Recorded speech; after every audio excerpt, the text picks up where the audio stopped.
ये दिख रहा है, ये ग्रीन कलर जो है ये मिड कैप फंड है और जानकीपुरम है। देखिए इसने म्यूचुअल फंड ने बीट कर दिया, तो जो चीज मैं बेचता हूँ वो चीज विनर है। और किसी एरिया से कंपेयर करें और कोई टाइम पीरियड ले, 25 साल ले ले, 25 साल ले लेते हैं। तो मान लीजिए हम इसको 25 साल कर ले, 20 साल को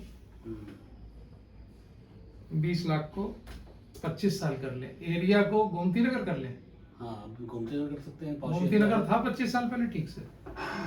महानगर था, महानगर कर सकते हैं। महानगर से कर ले, महानगर लखनऊ का सबसे पॉश एरिया। अब देखते हैं क्या आता है। 25 साल कर लिया। अब देखिए रियल एस्टेट है 25 साल पहले महानगर में। नहीं, ये 25 लाख कर दिया आपने। 25 लाख तो है, इनिशियल इन्वेस्टमेंट सही है। 25 लाख, हाँ। अच्छा 25 लाख का कर दिया। 25 साल को आपने 25 लाख कर दिया है। समय क्या है वो 20 साल। चलिए कोई बात नहीं, 20 साल है। तो ये 3.9 करोड़ है, ये 4.4 करोड़ है। अब मैं इसको इसमें कर दूं इन पास्ट 25 ईयर कर दूं, इन पास्ट 25 ईयर्स कर देता हूं, तो अब 25 लाख ही हो गया।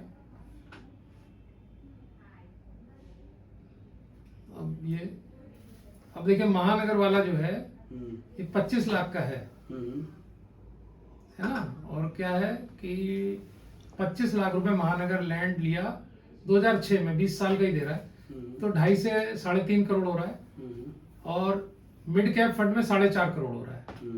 यहाँ भी दे रहा है इनिशियल इन्वेस्टमेंट मिड कैप में 25 लाख रुपए का है, और एस्टिमेटेड ग्रोथ रेट इसकी ये आ रही है। तो देखिए महानगर का लैंड है 2.65 करोड़ का और ये है 4.82 करोड़ का। और आप ये देखिए कि अब आप खुद बताइए, अमित जी को दीजिए कि अमित जी काफी हर तरफ पत्रकार हैं, सब इन्वेस्टमेंट्स करते हैं, सारी चीजें देखते हैं दुनिया की। आप अब ये बताइए,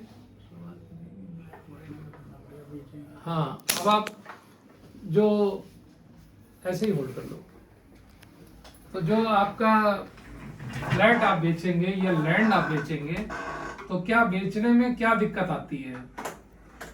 बहुत सारी प्रॉब्लम आती है। पहले बात तो बाहर ही नहीं मिलता जल्दी, बाहर नहीं मिलता।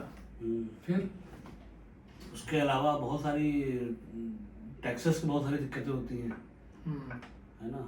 फिर उसमें कितना नंबर 1 होता है, क्योंकि लैंड में तो बहुत सारा पैसा नंबर 2 का भी रहता है। वो कहेगा नहीं जी 50 लाख 1 करोड़ रुपए हम एक साथ नहीं ले सकते, क्योंकि स्टैम्प ड्यूटीज बहुत सारी पड़ती हैं। नंबर 2 क्यों चलता है इसमें? स्टैम्प ड्यूटी बचाने के लिए, कि हमारा स्टैम्प ड्यूटी बच जाए। स्टैम्प ड्यूटी हम बचा लेंगे। 2.5 करोड़ का 3 करोड़ का कोई बेचे जमीन महानगर की 25 साल की पहले ली हुई, तो उसको 10-20 लाख रुपए क्या ब्लैक मनी मिल जाएगी? ब्लैक मिल जाएगा, कैश मिल जाएगा। कैश स्टैम्प ड्यूटी बचाने के लिए, वो लेने को कैश मिल जाएगा ना। हाँ, कैश मिल जाएगा। तो ये तो कैश हो गया। हाँ। अब सरकार से छुपा के किया तो आप जमा भी नहीं कर सकते, जमा नहीं कर सकते कहीं। तो ये तो अच्छी दिक्कत है, बहुत बड़ी दिक्कत। अब चाहे चोरी हो जाए, बिल्कुल, चाहे फालतू में खर्च हो जाए इधर उधर, खर्च हो जाए। और नामदेव भाई बताइए कि म्यूचुअल फंड आप निकलवाते हैं, तो म्यूचुअल फंड में क्या होता है? जब आप म्यूचुअल फंड निकलवाते हैं तो सारा व्हाइट निकलता है। व्हाइट में ही लगेगा, व्हाइट में ही आएगा, आपको ब्लैक का दिमाग लगाने की जरूरत ही नहीं है। और म्यूचुअल फंड कैसे निकालते हैं आप, कितने दिन में निकल आता है? एक OTP से निकल आएगा आपका, 3 दिन में आपके खाते में पैसा आ जाएगा। अच्छा, 3 दिन में? 3 दिन में आ जाएगा पैसा। दोस्तों बेचने के लिए कहीं कहीं ग्राहक नहीं ढूंढना है। नहीं, बढ़िया चीज़ है ये। लैंड में हमें ग्राहक ढूंढना है 1 महीने, फिर डील तय करनी है, फिर पैसा तय करना है। अच्छा, दिक्कत ये भी है कि लैंड में की प्रॉपर्टी की वैल्यू क्या चल रही है वो आपको एग्जैक्ट पता नहीं चलती है।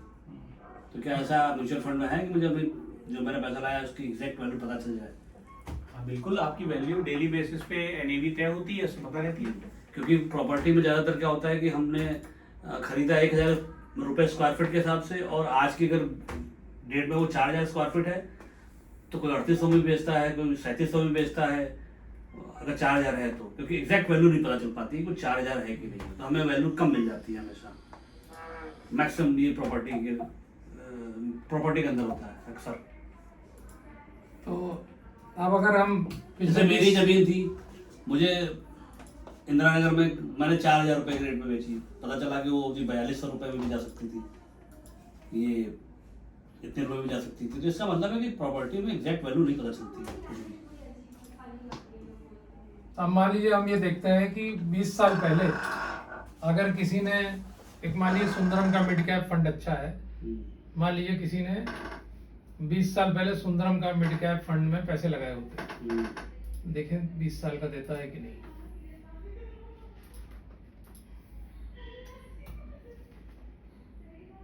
ये है कितने, 20 लाख रुपए लगाए, 20 लाख रुपए,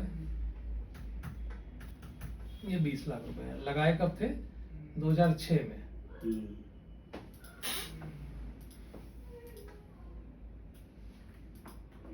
छः में अगस्त में ही मान लो लगाए थे, आज 6 अगस्त है क्या, कितनी है,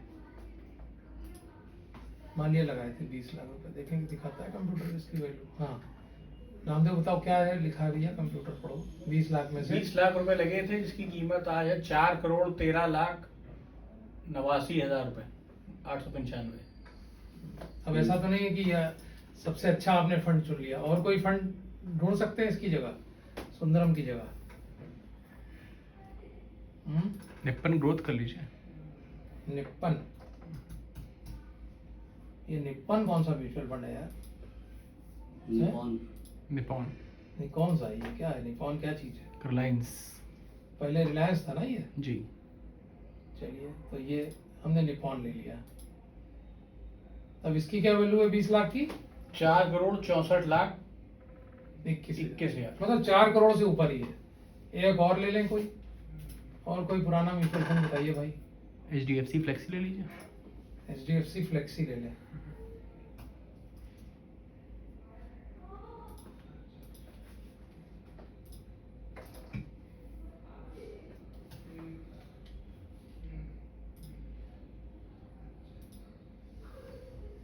इसकी क्या वैल्यू आ रही है? 3,57,91,000। मतलब 15%, 16% सब आ रहा है, और आपको कन्वीनियंस पूरी है, 2 मिनट में पैसा निकल जाएगा। तो सारा कुछ नंबर 1 में पूरा वाइट। हाँ, आप जो इसके बारे में सब चर्चा कर रहे थे आप, और कोई प्रश्न रह गया है? नहीं, अब आज का जो वीडियो था, आज का जो ये जानकारी लेनी थी, यही कि लोग अलग अलग जो इन्वेस्टमेंट करते हैं अपना, तो डरते हैं म्यूचुअल फंड में जाने से कि मेरे पैसे का क्या होगा। तो अभी तक क्या है कि जो पैसे के इन्वेस्टमेंट के जो तरीके थे, कहीं से पैसा आया मेरे पास, हमने, क्योंकि जो नॉर्मल फैमिलीज होती है थोड़ा करके पैसा इकट्ठा करती हैं, थोड़ा कैश इकट्ठा करती हैं, बचाती हैं, महिलाएं बचाती हैं घर के अंदर, पुरुष बचाता रहता है, थोड़ा इकट्ठा हुआ 5 लाख 10 लाख 20 लाख, तो उस पैसे को वो ऐसी जगह इन्वेस्ट करना चाहे जब ग्रो हो। तो अभी तक ट्रेडिशनली लोग प्रॉपर्टी में ही इन्वेस्ट करते थे। महिला या तो सोना खरीद लेंगी, या पुरुष जाकर के जमीन खरीद लेगा, 1000 स्क्वायर फीट या कुछ जमीन खरीद लेगा। तो उसका कंपेरिजन था कि वो उसके अलावा क्या ऑप्शन हो सकता है। तो ऑप्शन में क्या म्यूचुअल फंड लोगों के लिए उस पैसे को इन्वेस्ट करने के लिए, उसकी ग्रोथ के लिए सही है या नहीं है, उसकी जानकारी आज आपने हमको दी। और मुझे जहाँ तक लगता है कि म्यूचुअल फंड ज़्यादा ग्रोथ दे रहा है एक 20 साल के अंतराल को। क्या हमने पीछे से भी लेकर के देखा कि पीछे के 20 साल को हमने कंपेयर किया, और आज अगर कोई प्रॉपर्टी खरीदता है और म्यूचुअल फंड लेता है उतने अमाउंट का, तो आगे 20 साल बाद क्या होगा। तो कहीं ना कहीं म्यूचुअल फंड हर जगह पे आ गई है, अच्छा ही रिस्पॉन्स दिया, अच्छा ही उसने ग्रोथ दी है। तो मुझे लगता है कि लोगों को म्यूचुअल फंड की तरफ आना चाहिए। आपने अभी भाई जो खरीदा यहाँ पे म्यूचुअल फंड में कुछ इन्वेस्ट किया, हाँ। तो प्रोसेस आपको इजी लगा? बहुत ईजी लगा, बढ़िया लगा। अभी आपने निकाला नहीं है? वो नहीं, भी अभी तो आपको बताइए रहे 3 दिन में निकल आएगा। नहीं, भी निकालना भी नहीं है, मतलब मुझे अभी तो मुझे रखना है। जैसा तो लग रहा है कि मैं अगले 10 साल का ही लेके आया हूँ प्रोजेक्ट। हालांकि मैंने तो चेक के थ्रू किया था, लेकिन शायद उसका एक आपने बताया था जो कि OTP के थ्रू भी पैसा लग सकता है इसमें। उसको क्या बोलते हैं, मैंडेट कर देते हैं उसको कि हमने 5 लाख बैंकिंग से, हमने, जैसे आपके पास 10 लाख रुपए अगर आपके पास है, बैंक में पड़ा हुआ है, तो उसका आप मैंडेट करा दीजिए। मैंडेट से ये होता है कि आपने वो पैसा OTP के माध्यम से, मतलब आपको 2 लाख रुपए लगाने हैं, तो आपको 2 लाख का चेक नहीं देना है कि वो बाउंस हो जाएगा, सिग्नेचर में नहीं मिल रहे हैं। तो 10 लाख आपके अकाउंट में पड़े हुए हैं, हमने एक मैंडेट कर दिया है यहाँ पे पांडे जी के साथ में। फिर वो हमने कह दिया कि भाई आज मेरा 2 लाख रुपया इस महीने किसी अच्छे म्यूचुअल फंड में लगा दीजिएगा। और फिर 6 महीने बाद हमने कहा कि जी हमको फिर एक 4 लाख रुपए लगा दीजिएगा। तो वो एक सिर्फ OTP आएगा, और OTP से पैसा डायरेक्ट आपके उस म्यूचुअल फंड में लग जाएगा। आपको चेक काटने की जरूरत नहीं है, कहीं जाने की जरूरत नहीं है, कहीं आप ऑफिस बैठे बैठे घर बैठे बैठे आप लोग कर सकते हैं। सबसे इजी काम है, मुश्किल से विद इन मिनट ये काम हो जाएगा आपका। तो ये अच्छी चीज़ है, मुझे लगता है सबको इसमें तो लगाना चाहिए पैसा। इस वीडियो को हम लोग जारी कर देंगे, इसमें एक डिस्क्लेमर दे दें जो सेबी का आदेश है कि past performance is no guarantee for futures, मतलब जैसा हो चुका है जरूरी नहीं ऐसा हो। और आप लगाने से पहले खूब सोच समझ लें, अपने वित्तीय सलाहकार से बात कर लें, अपने परिवार में सोच समझ लें, और ऊपर नीचे होता है थोड़ा सा कभी कभी, उसके बारे में आप आश्वस्त रहें कि आपके लिए ठीक रहेगा कि नहीं, पूरी जानकारी कर लें। और मेरा ARN नंबर है 48714। तो लाइनों में एक सवाल है, उसका जवाब चाहूँगा कि आजकल जो व्यक्ति खुद से निवेश कर रहे हैं, अपने पाप से घर में बैठ के बिना सोचे समझे, बिना आगे की रणनीति बनाए निवेश कर रहे हैं, उनके लिए एक छोटा सा संदेश कोई देना चाहें तो आप?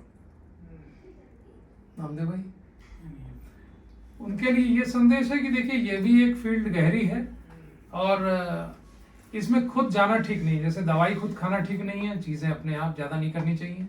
इसी तरह यहाँ पर भी आपको किसी निवेश सलाहकार के माध्यम से मिलकर चलना चाहिए। यदि आप सीरियसली आप इसको एक डिसिप्लिन में रह करके आप प्रॉपरली इन्वेस्ट करना चाहते हैं, तो अगर आप अपने लाइफ के फाइनेंशियल गोल्स को अचीव करना चाहते हैं तो आप अपने से अपने पैसे के साथ मत खेलिए। Don't dabble with your money.